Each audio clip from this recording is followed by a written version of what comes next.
In the mid-19th century, China was the most populous empire on earth, but beneath the surface of imperial splendor, the country was collapsing. Poverty, opium, corruption, and a man who claimed to be the brother of Jesus Christ. He would build a theocratic kingdom, launch a rebellion, and nearly bring down the Qing dynasty.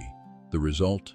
A war that killed more than 20 million people, more than the First World War, more than the Napoleonic Wars. And yet, you've probably never heard of it. This is the story of the Taiping Rebellion. In 1850, the Qing dynasty ruled China, but this rule was fragile. The empire faced multiple crises: a skyrocketing population, devastated harvests, foreign imperialism, and a collapsing bureaucracy. The First Opium War had just ended in 1842.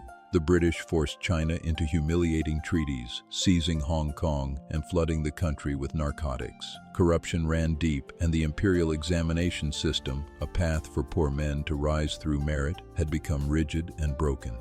One of these men was Hong Xiuquan. Born in Guangdong province, he was intelligent, ambitious, and poor. He failed the imperial exams 4 times, falling into deep depression. And then, he had a vision. Hong claimed to have been visited by divine figures. In his vision, he was told that he was the younger brother of Jesus Christ, sent to earth to rid China of demons and establish a heavenly kingdom. He interpreted his failure not as shame, but as a divine mission. He soon began preaching, a radical mix of Christianity, local folk religion, anti-Manchu ideology, and revolutionary thought. His followers grew quickly: poor peasants, desperate workers, disillusioned scholars. He promised equality, justice, and salvation.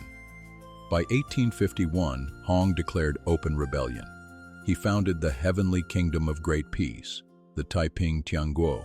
And unlike most rebellions in Chinese history, this one wasn't just a riot. It became a full-scale civil war. The Taiping Rebellion spread like wildfire. By 1853, just 2 years after the uprising began, the rebels captured Nanjing, a major city in the east. Hong renamed it Tianjing, Heavenly Capital. From here, he ruled as the Heavenly King, enforcing strict moral and religious codes.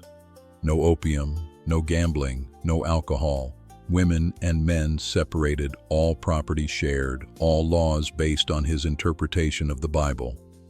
It was a radical theocracy, part Christian utopia, part authoritarian cult. But the Taiping weren't just preachers, they were warriors, and their armies swept across central and southern China, capturing massive territory. The Qing court was in shock. Foreign observers in Shanghai believed the dynasty might collapse altogether.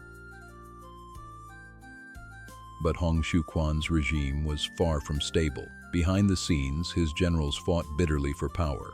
Hong withdrew from day-to-day leadership, claiming to communicate with God.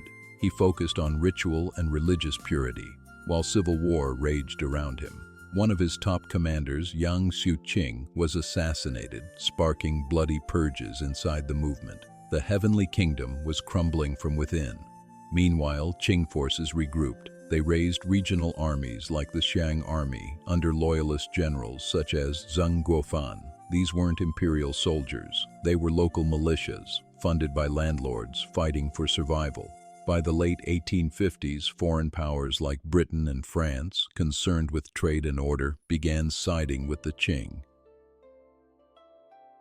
In 1864, after over a decade of bloodshed, Qing forces surrounded Nanjing. The Taiping leadership was fractured, supplies had run out, hope was gone. Hong Xiuquan died, likely of illness, possibly by suicide. His son tried to succeed him, but it was too late. The Qing army stormed the city. What followed was a massacre. The streets ran red with blood. Tens of thousands were executed.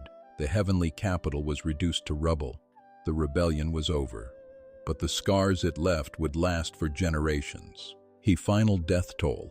Estimates range from 20 to 30 million. Famine, disease, massacres, an apocalypse that dwarfed most European wars. And yet, in the West, the Taiping Rebellion is virtually unknown. Why? Perhaps because it doesn't fit a simple narrative. Was it religious or political? Was it revolutionary or fanatical? Was Hong a prophet or a madman? What's certain is this: the rebellion weakened the Qing dynasty beyond repair. China would never fully recover. In the coming decades, it would face more rebellion, foreign invasion, and finally, revolution. But in many ways, the Taiping Rebellion was the first tremor of what was to come. The Taiping Rebellion was a civil war, a religious movement, a utopian experiment, and a disaster of unimaginable scale. If you've never heard of it, now you have. And if you want more stories that history forgot, subscribe.